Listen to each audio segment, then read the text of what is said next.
Dear students, how are you? I think you are well by the grace of Almighty Creator.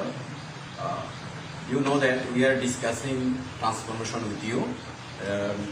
Now in our class, we will discuss how to make interrogative from SRT.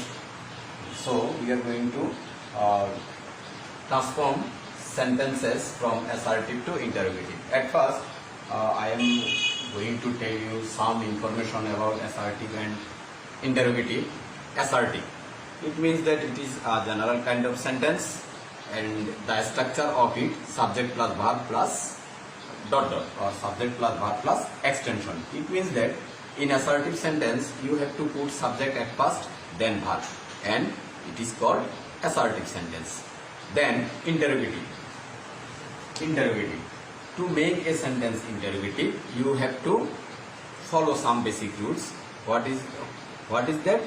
You have to put auxiliary verb, to be verb, or to have verb before subject to make a sentence interrogative. So what is the characteristic of interrogative? You have to put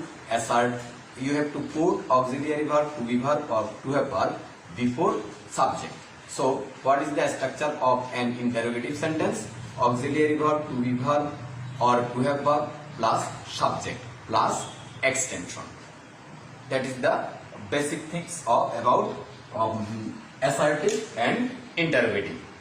In our transformation, we have to keep in mind that if we want to make a sentence interrogative, then we have to keep in mind that we have to make the sentence negative or affirmative according to the sentence.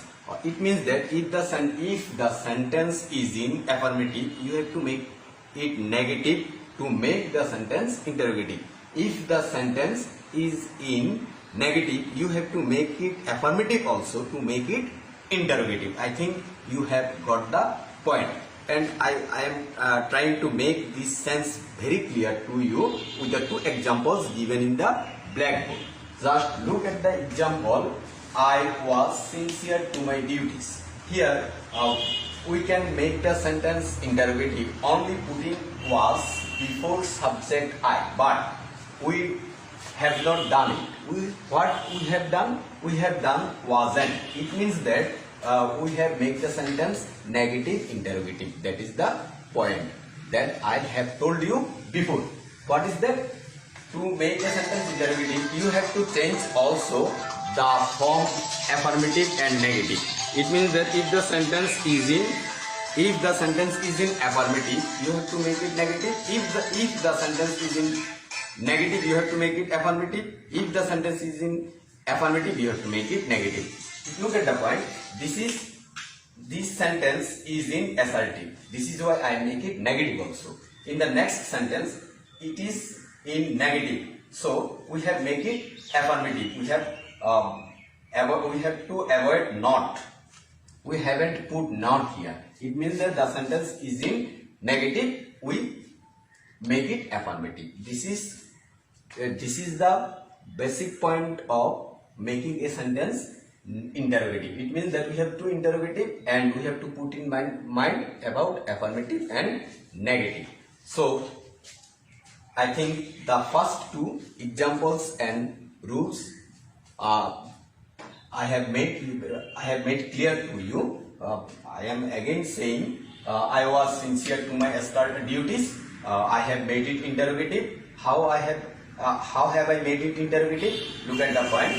I have put was before subject I, and then the sentence is in affirmative. I have made it negative. So the answer stands, wasn't I sincere to my duties? I think this is very clear to you. Then the next example number 2. I shall not go to college tomorrow. The sentence is in negative. I have made it affirmative. Then I have made it interrogative. So to make a sentence interrogative, we have to put auxiliary verb, to be verb, or to have verb before subject. So what is the auxiliary verb of this sentence? Shall. I have put shall before I. So it stands shall I. And the sentence is in negative. We have to make it affirmative. So we have to withdraw not from the sentence to make the sentence affirmative. So the answer stands, shall I go to college tomorrow? Dear students, I think it is very clear to you. Then we are going to discuss another rules. This is he plays football. Here we have found that there is no auxiliary verb here.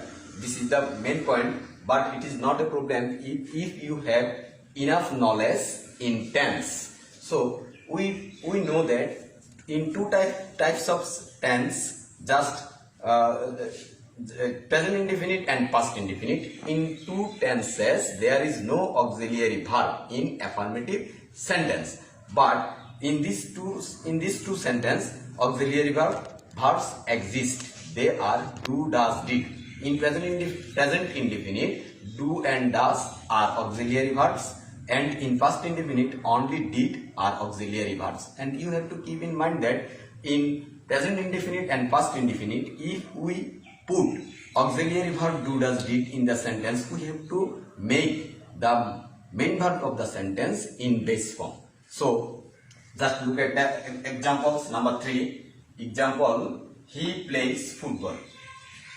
You have got s with the verb here. It means that it is in present indefinite tense. So what we have to done here? We have to done it interrogative. To make it interrogative, we have to keep in mind about affirmative and negative. The sentence is in affirmative, so I have to make it negative. So for this, for interrogative and for negative, what we have done? We need auxiliary verb. So we have to go to tense because there is no auxiliary verb in the sentence. So we have to take auxiliary verbs from tense. So he plays football, it is in first indefinite. So we know that in first indefinite, do and does are auxiliary verbs. For plays or subject he, third person singular number. This is why we have to take does from present indefinite tense to make the sentence negative or interrogative. So we have taken does, and as this sentence is in affirmative, we have made it negative. To make negative, we have put not. So this sentence doesn't he play football. We have told you before that if do, does, did as auxiliary verb come in the sentence, we have to make main verb. We have to put main verb is in base form. This is why plays has become play. So then I never drink tea. Then number 5, there was nothing to do. To make the sentence interrogative, we have to keep in mind that never becomes ever, nothing becomes anything, and the other rules are as before.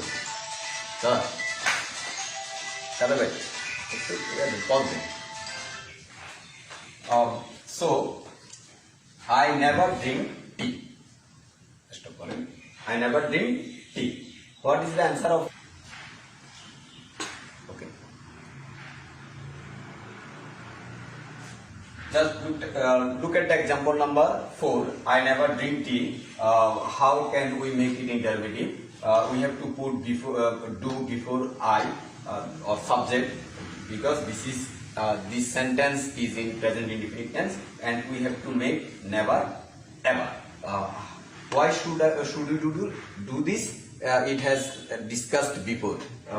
In our past discussion, we have told that if the sentence is in affirmative, we have to make it negative. If the sentence is in negative, we have to make it affirmative. Never refers to negative. This is why we have made it affirmative by putting ever.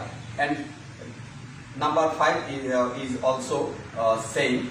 There was nothing to do. Nothing, this word is negative. We have to make it affirmative. What is the affirmative word? Anything. And we have to put auxiliary verb or to be verb or to have verb just was before subject. So the answer stands, was there anything to do.